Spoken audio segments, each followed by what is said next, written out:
Drink a little water, feel a little better. You do what you gotta, babe. Breathe a little better. Bring life into your muscles, instinct for the living man. Oh, but there is one thing you're all forgetting. But endless morning will turn to night.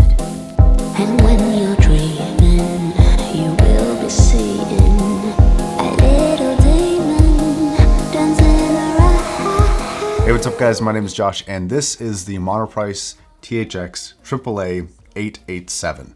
And to understand this amp, we got to take a step back and talk about THX and the technology that's going on with THX. So a brief rundown, so everybody's kind of briefed and up to date with it. They've come out with a number of different kind of amplifier options that they are licensing to different companies like Massdrop and like Monoprice, and I think also SMSL and companies like Benchmark. I don't even think it'd be an understatement to say it revolutionized the headphone amplifier market. What they've been able to do is make a number of headphone amplifiers that have an extremely low noise floor, a ton of power, and they measure just super well, like really, really well. And it's kind of attacking the entire headphone market, especially in this mid-range price category, where there's really not anything else that competes on a consistent level for all the features and is at the same price. And because of that, amplifiers like this Monoprice 887 and things like this Drop 789, while they're only $400, which is a lot for an amplifier, these are legitimately end game amplifiers. And we'll be talking about this more as this review goes on, but I want to talk about this 887 for a little bit. So when it comes to the inputs and outputs of this device, it's fairly simple. From left to right on the back, you have an RCA input, a RCA pre-out, which is not volume controlled, it's full out all the time, an XLR left and right in, and then you have your power input and a auto off and bypass switch for whether or not you want the amplifier to turn off after not receiving a signal for a period of time. Then on the front, you have a power button. Then you have your balanced XLR output, your 1/4 inch single-ended output, and another 3.5 single-ended. Then you have a 3 gain stage switch, which I actually really have come to love, and a volume knob, and your input selection between RCA in and your XLR in. Now for the build of this guy, a lot of what we've seen here, we have seen before on this channel with the THX 789. So these are very, very, very close to being the same amplifier. The Monoprice is slightly wider and slightly lower profile and doesn't quite have exactly the same frame form factor as the 789, but the inputs and the outputs on the front and the back are exactly the same and they line up perfectly, as you guys can see. Now, while the Drop option is more of an anodized metal, this is more of a brushed metal. I'm not sure which one I like more, to be honest with you, but they both look pretty nice and they feel pretty solid. Some other minor differences in terms of the build between these two is going to be the power and input buttons are a little bit smaller and differently shaped than the 789. The volume knob on the 887 is a little bit bigger, and the gain stage switch is also a little bit different between the two. But overall build for the 887 is pretty much on par with what I've come to expect at this price range for standard headphone amplifiers.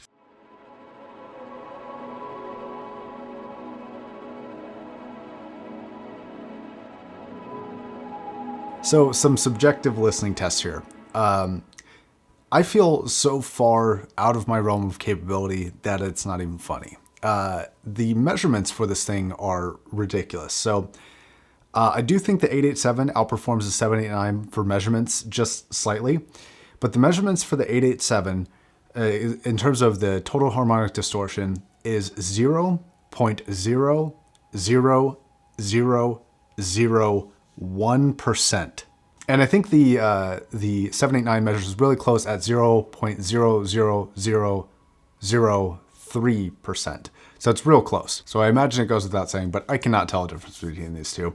In fact, I don't think anybody could tell a difference between these two. There is a lot of distortion that could be introduced into the system before anybody could tell a difference legitimately, which is a fantastic thing for me to be able to say. Honestly, we're getting to a point where you have multiple options in a field of kind of a mid-range price that is so close to being perfect that it may as well be perfect. Like I don't feel like there's any headroom for these amplifiers in terms of their capability and their sound quality.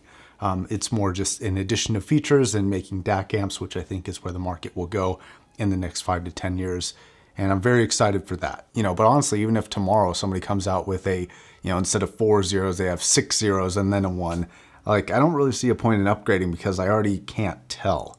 At least that's for me. If you're looking for that super audio purist perspective, sure, but from my perspective, I don't really see a point. Now, as far as my subjective experience on the HE1000 SE and the HG800S and the Aria, which are probably my most kind of truth-telling headphones.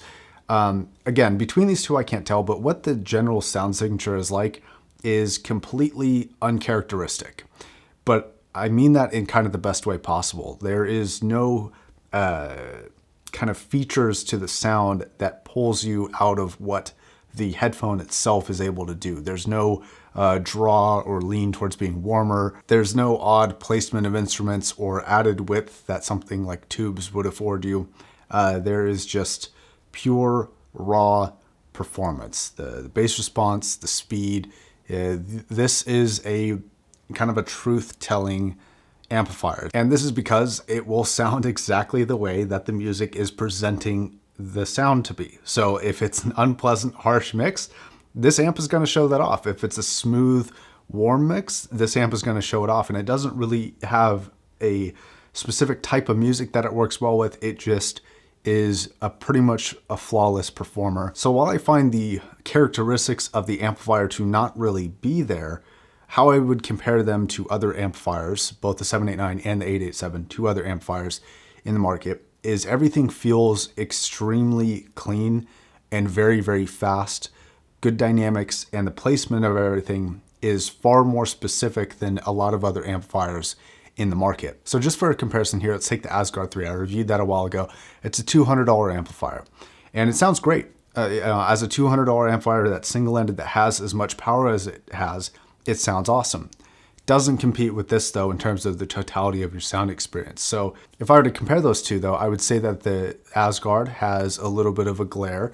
I would say that the bass response feels slightly distorted, and the placement of everything, while very good, I don't think has quite the level of precision that the 789 and the 887 have. Now that's just like really honing down on super finite levels of detail that could be even explained by a slight volume discrepancy.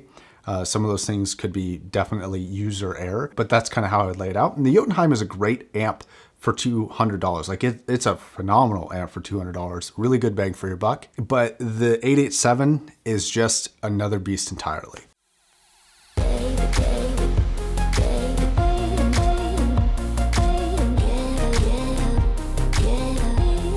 So where I think the market is going to go and where I see big upgrades coming in the future is going to be DAC amp combos. I think in the next 5 to 10 years, we'll see that. I've talked about this before in a video, but having something like this with the power output of this, the levels of, or the lack of levels of distortion, and the output options, and having that in a DAC amp combo. They already have a THX DAC amp out there, Monoprice does, and I'll link that down below, but I think it's got like 3 watts. I think it's a 788 chip from THX, and it's not quite as powerful, but it's still a very good option. And Monoprice, if you're watching, I'd love to get my hands on that to review.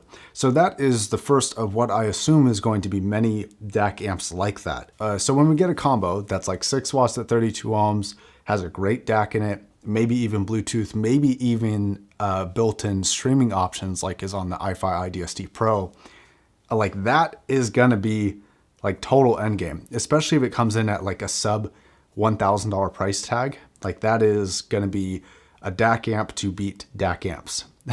Like outside of specific features, there's really not a foreseeable reason for me to upgrade unless you're looking for tubes or again, those specific input and output features. So I think this kind of nudges me towards my conclusion here. I only see one reason to not get the 789 and to get the 887, which is going to be the warranty. The 789's warranty is about 1 year, and the 887's warranty is 3 years.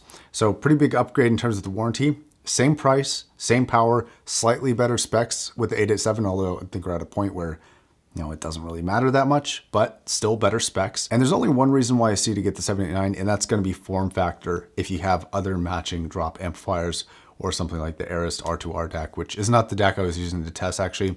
The DAC I was using to test was Topping DX7S, which is over there, but it just happened to stack up nicely. So to put this all together, if you're starting from a clean slate, I think the 887 is definitely the way to go. We're absolutely splitting hairs at this point, and the warranty is really the only defining feature as to why I would recommend that one over the 789. But either one, I think we're at a point where just make a decision on which one you want and spend your money confidently and be happy for a very, very long time. For those of you who already have the 789, is it worth upgrading to the 887? Not really. I don't think so. Sound exactly the same power output, pretty much the same form factor, same input and output options. No reason to upgrade in my opinion, but both are incredible performers. So that's going to wrap it up. If you picked between these two, I'm curious as to why you picked. What was the defining feature that you decided on this amp was slightly better than that amp? I'd like to know your thoughts in the comment section down below. And until the next video, please make sure you like this one and subscribe to the channel if you'd like to see future videos. And until those future videos, my name is Josh, signing off.